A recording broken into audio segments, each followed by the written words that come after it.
गणेशाचे चरण हे धरते मी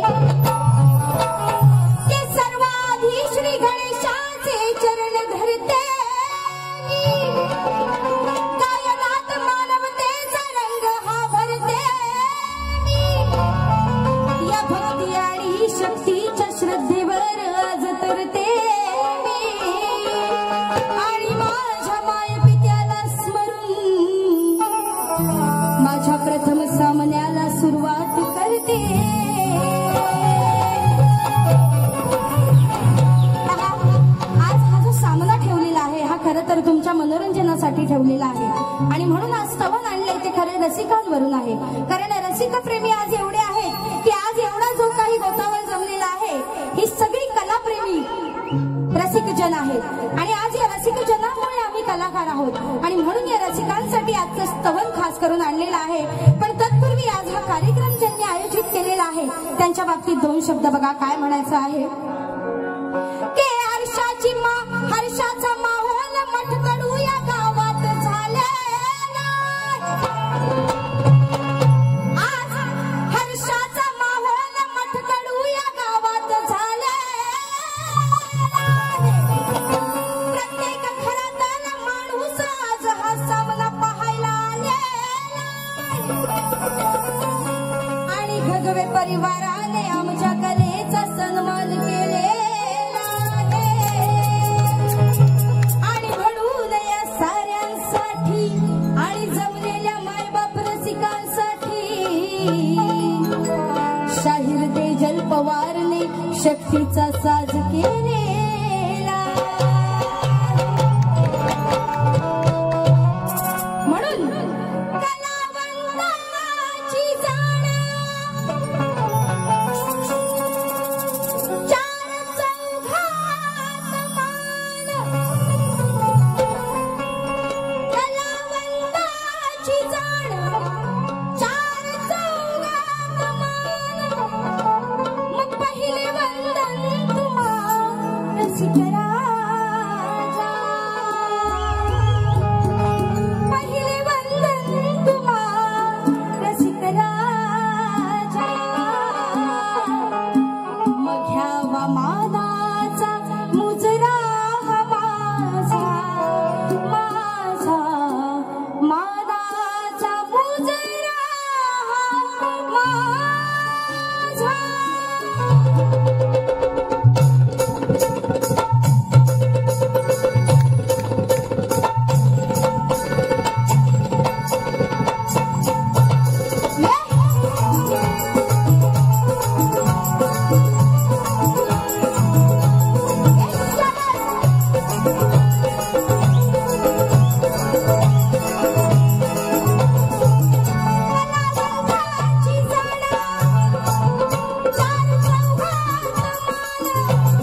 गजानन महाराज की जय, बोल शक्ती वाले की जय, अखंड गुणी हैबती घराण्याचा विजय, अखंड नागेश्वरीचा विजय असो, भैरी भवानी नाच मंडळ स्वतःची शाखा मुंबई यांचा विजय असो, बोल शक्ती वाले की जय, छत्रपती शिवाजी महाराज की जय, बोला गणपती बाप्पा मोरया।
स्तवन झाल्यानंतर बक्षीस आलेला आहे गंगाई कन्स्ट्रक्शन पाली यांचा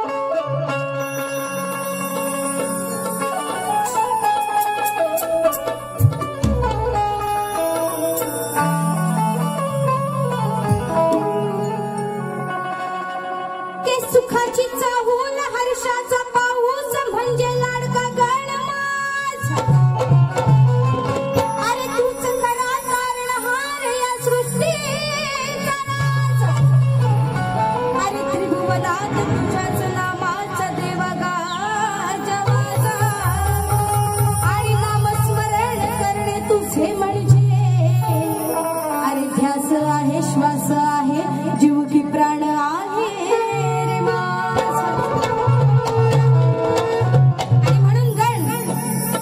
गणाची चाल सुंदर अशी चाल चाल खारगावकर बुवा प्यार तो होता है प्यार तो होता है बघा बुवा किती पण भांडलो किती पण लढलो तरी प्यार तो होता है प्रेम आहे बुवा प्रेमाने गाणं गण हा गवळणीला सोल पटवणार एवढं लक्षात ठेवा गण बघा काय सादर करते हे गणा ऐकना माझी पूर्ण कर कामना हरे हा केला तू धावला तुझ्या चरणाशी भक्त आला गौरीच्या नंदना करते आज तुला वंदना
पारितोषिक आलेलं आहे. तर एकदा जोरदार टाळ्या होऊन जाऊ दे. आणि आता गण झालेला आहे, आपण गवळणीकडे वळणार आहोत. एकदा चाल होऊन जाऊ दे.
गवळण म्हणजे गवळण कशी पाहिजे तुम्हाला?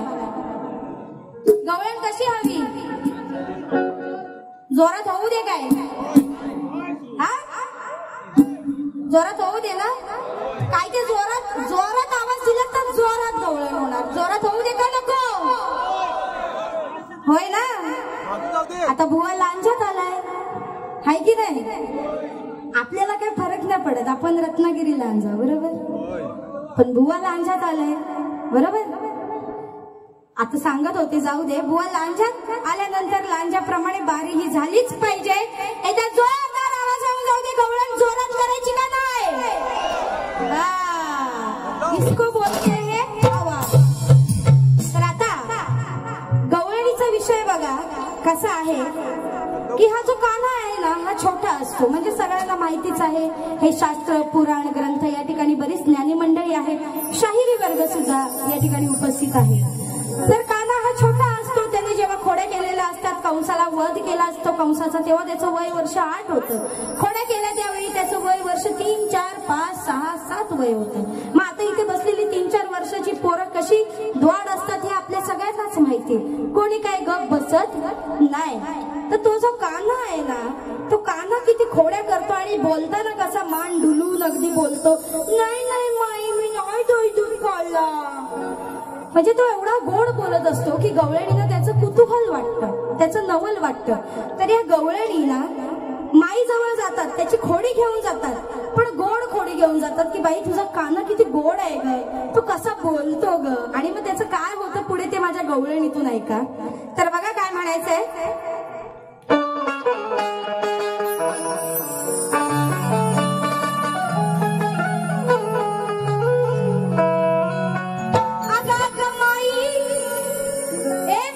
यशोदा माई ही राधा सांगते यशोदा माईला, अगं अगं माई तुझा काना जरी असला गद्वाड,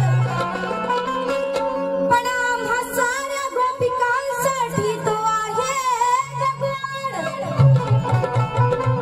अगं किती करतोय हा छोट्या बडबड, आणि नको बांधूस त्याला उखळाला, आधी त्याची दोन्ही हात पाय माई जाऊन सोड. मग आता या गवळणी काय सांगतायत बघा. आल्या आल्या गवळणी दाराशी आल्या, आल्या आल्या गवळणी दाराशी आल्या, माई तुझा गोपट करतोय मिंडू मिंडू. छोटा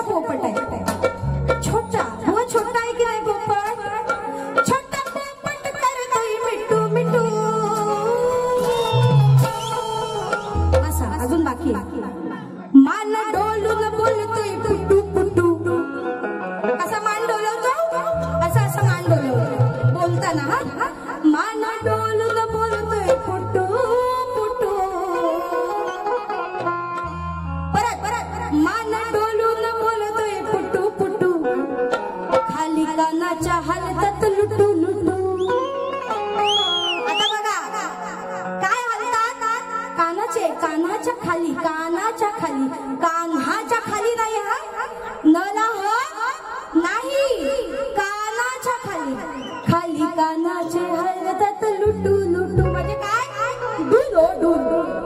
माझ्या इथे माय माऊल्या माता भगिनी बसलेल्या आहेत आणि मी इथे अर्थ पटवून देण्यात अव्वल असते. कधीही माझ्या गवळणीचा अर्थ पटवून देण्यात मी कमी पडत नाही. तर बुवा, गवळणीचा अर्थ साधा सोपा आणि अगदी सरळ आहे की या गवळणी अगदी माईकडे जाऊन त्याची गोड खोडी सांगतात, त्याचा गोडवा सांगतात की बाई तुझा पोपट कसा छोटा आहे ना, एवढसा छोटा मस्त मस्त बोलतो आपला आणि एवढा कुठू कुठू बोलतो ना की त्याच्या कानाच्या गाली हलतात लुटू लुटू. काय डूल बुवा, तुझे डूल हलताय, तू वेगळा काय हलवायला जाऊ नको. मला डोलून मला डोलून मला डोलून करतोय पुटू पुटू आणि कानाचे हलतात लुटू लुटू. मला डोलून करतोय पुटू पुटू आणि कानाचे हलतात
Pitu pitu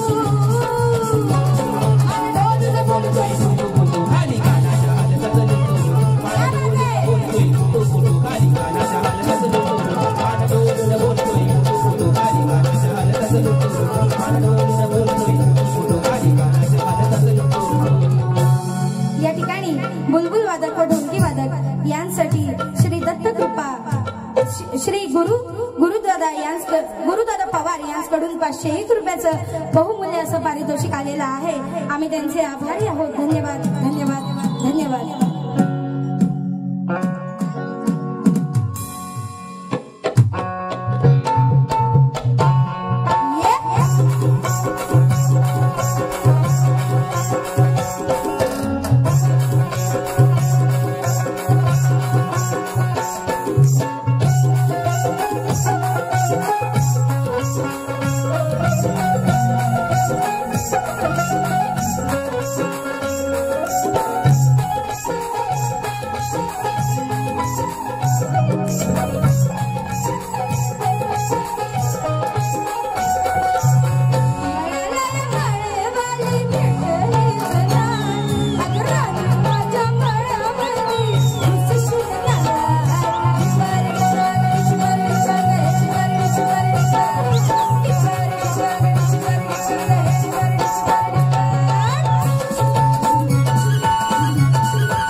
हॉटेल पुणे चांगलं बुवानं पटवून दिलंय. तरी सुद्धा बुवा इथे येऊन तुम्ही वेगळं काही बोलायला लागलात तर इथे बसलेला एकूण एक रसिक प्रेक्षकाला माहितीये तेजल पवार काय चीज आहे ते. त्याच्यामुळे इज्जतशीर बारी केली तर तू पण येऊन पद्धतशीरच करून जायची, लक्षात ठेव. नाही तर कुठून शिरीन ना दुसऱ्या बारीत ते तुला कळणार नाही. फार भोका पाडून देवी तुझ्या अंगाला, एवढं लक्षात ठेव. आता बुवांना मी विचारणार आहे प्रश्न, त्यानंतर मी गाणार आहे ते शास्त्रीय पद. बायको न मेवणी न आई आत्या न मावशी न मामा न काकी ह्याच्यावर माझी गाणी नसतात. हे मी का सांगते, कारण हा बुवा दरवेळी येतो. माझा नवरा सोबतीला असो किंवा नसो याचं गाणं फिक्स आहे संदेशवरून. आता माझा नवरा काय ग्रंथ पुराणात आहे का मला सांगा? संदेश नाव आहे त्यांचं. संदेश नावाचा देव कुठल्या ग्रंथ पुराणात आहे का? नाही ना. अरे तू शास्त्राप्रमाणे गा ना, तुझ्याकडे शास्त्र काय नाही. हा शास्त्राचं गाणं कुठलं घेतो माहिती काय? वाट बघतोय तुझी जगन्नाथ, लाव माझ्या घंट्याला हात. हे याचं शास्त्र पुराणातलं गाणं. म्हणजे स्वतःच्याच घंट्याला हात लावून घ्यायला बुवा किती उतावळा आहे बघा बरं. आता अशी गाणी आहेत हो बुवांची, ती मी सांगणार नाही. बुवा स्वतःच येऊन ओकणार आहे, घाण मला माहितीये तोंडी. पण बुवा एकच चांगलाय, तो संदेशचा गाणं जर तू इथल्या लोकांना पटू सांगण्यासाठी बोलत असेल तर लाव. आज एक नसला म्हणून काय झालं, दुसरा संदेश आहे माझ्याकडे, म्हणजे माझ्याकडे पण बोलायला आहे हो. हा तर तू लाव तर गाणं, मग तुला मी बघते. पण माझी एवढीच अट आहे की बारी ही शास्त्र शुद्ध व्हायला पाहिजे. तू शास्त्रात काय पण बोल, फार शिव्या घाल, पण शास्त्र सोडून नाही. आणि म्हणून माझा आजचा प्रश्न बुवा तुम्हाला असा आहे की विराट राजाच्या नगरीत विराटेश्वर नावाचे शिवमंदिर आहे. त्या मंदिराची उंची किती, तेथे एक वृक्ष आहे, त्या वृक्षाचे नाव काय आणि त्या वृक्षाचं महत्व काय, असा माझा अगदी साधा सोपा आणि सुटसुटीत आणि सरळ प्रश्न बुवा तुम्हाला आहे. जमलं तर हात घाला, अन्यथा फाटक्यात पाय आणि हातही घालवायचा प्रयत्न करू नका. तर आता बघा काय म्हणते. अरे बुवा, जग्गू बुवा, जग्गू कुठं हाय जरा तुला बघू. बुवा आल्याला मला भेटला हो. ताई ताई ताई ताई ताई असाच बुवा भेटू. ताई ताई बुवा आल्याला भेटला हो मला. जग्गू लाडाच्या जग्गू जगू पोपट आहे हा जगू पोपट. मेल्याची चोच लाल नाही काली चोच आहे याची. तो मारतो बघ कशी चोच आता पुढच्या बारीत येऊन. अरे बुवा चला आज शास्त्राने कमेकाला नडू. अरे बुवा आज शास्त्राने कमेकाला नडू. अरे चले आज दोघेही रणात एकमेकाला भिडू. जर बोलले तुला काही ए मेरे जग्गू, जर बोलले तुला मी काही तर तू नकोस रे चिडू. आणि जर बोलले तुला पुराणातला विषय, गाण्यात पुराणातला विषय जर सांगितला तुला पुराणातला विषय तर घरी जाताना नकोस रडू. कारण मी गायला तरी पुराणातला विषयच गाते आणि म्हणून बघा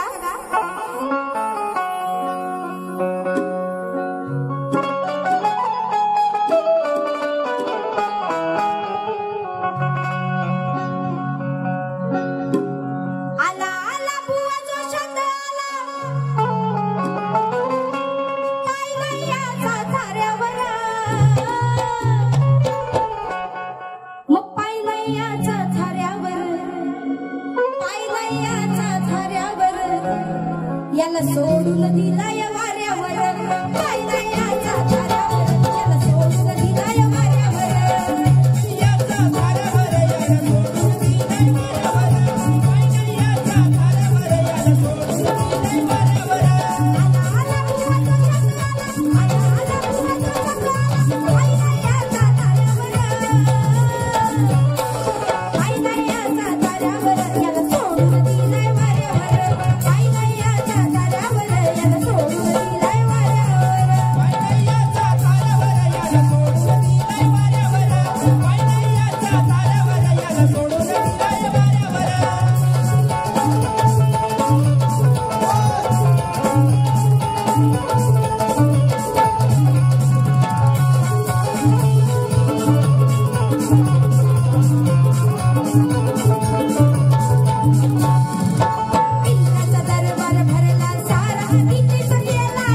हे गाणं आहे अर्थात गाढवाचं लग्न हा पिक्चर नाटक सर्वांनी पाहिलंच असेल आणि त्याचप्रमाणे शास्त्रातही विषय सर्वांना माहिती असेल.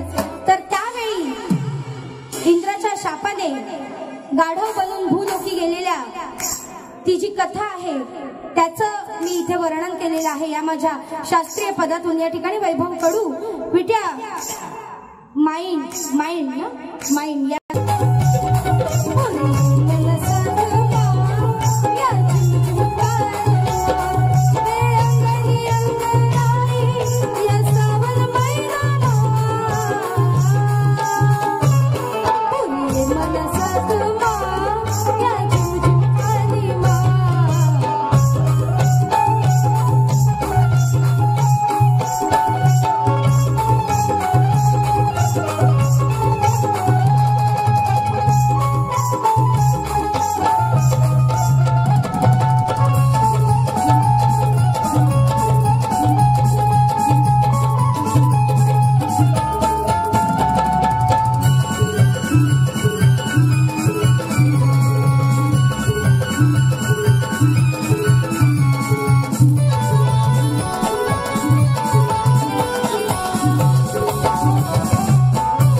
एक शेवटचं गीत सादर करत आहे बुवा.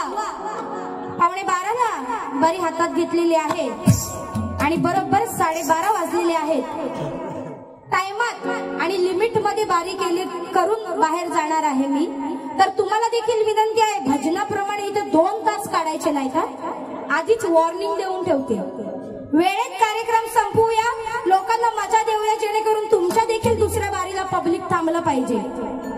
नाहीतर तुम्हाला माहिती आहे दुसऱ्या बारीत तुम्ही तर काय गातच नाही, काही फापड पसारा असतो म्हणून पहिलीच बारी 2 ते 2.5 तासाची करायची नाही. एवढी विनंती आहे तुम्हाला, बोर करू नका लोकांना, बोर. तर माझी पहिली बारी झालेली आहे रसिक हो. परंतु आज ही जी एवढी मोठी वास्तू या ठिकाणी आपल्या या घगवे परिवारांनी उभी केलेली आहे, त्यांचं एक थोडक्यात वर्णन, एक छोटंसं त्यांचं सन्मान गीत सादर करत आहे. पहा.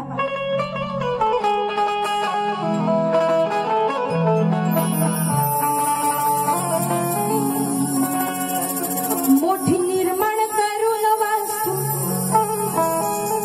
ही मोठी निर्माण करून वास्तू, पूर्ण केले हो स्वप्नाला. मोठी निर्माण करून वास्तू, पूर्ण केले हो स्वप्नाला. सुख शांती लाभो घराला आणि साऱ्या घगवे परिवाराला. सुख शांती लाभो घराला आणि साऱ्या घगवे परिवाराला.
शक्तीवाले आणि चोरीवाले दोघांचाही विडा.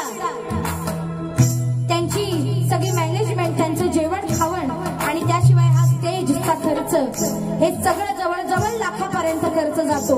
एकदा जोरदार टाळ्या होऊन जाऊ देत आपल्या या घगवे परिवारासाठी की त्यांनी आज एवढा खर्च करून खरं तर हा कार्यक्रम आणि तुमच्या मनोरंजनासाठी हा कार्यक्रम या ठिकाणी आयोजित केलेला आहे. आणि म्हणून मी देवाकडे एकच मागणं मागते की देवा, जशी ही सुरुवात एवढी सुंदर केलेली आहे, ही वास्तू अजून वाढत जाऊ दे, याचा सुख शांती अगदी भरभराटीने लागू नये, हीच या ईश्वर चरणाशी प्रार्थना करते. आणि म्हणून काय म्हणायचंय,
सुख शांती लाभो घराला आणि सरभगवे परिवाराला. या ठिकाणी अनिकेत अनंत राणे राहणार सावर्डे चिपळूण यांच्याकडून एकाचा सन्मान राखून मी माझी प्रथम फेरी संपवित आहे आणि कारगावकर बुवा अर्थात जग्गू बुवा यांना त्यांच्या पहिल्या वारीसाठी लाख लाख शुभेच्छा द्यायच्या. जो बॉम्ब फोडायचा आहे तो फोडा, दुसऱ्या बारीत मी येते तोफ घेऊन. तुम्हाला काय करायचंय ते करा आणि एवढं आव्हान देऊन माझी प्रथम फेरी संपली हे जाहीर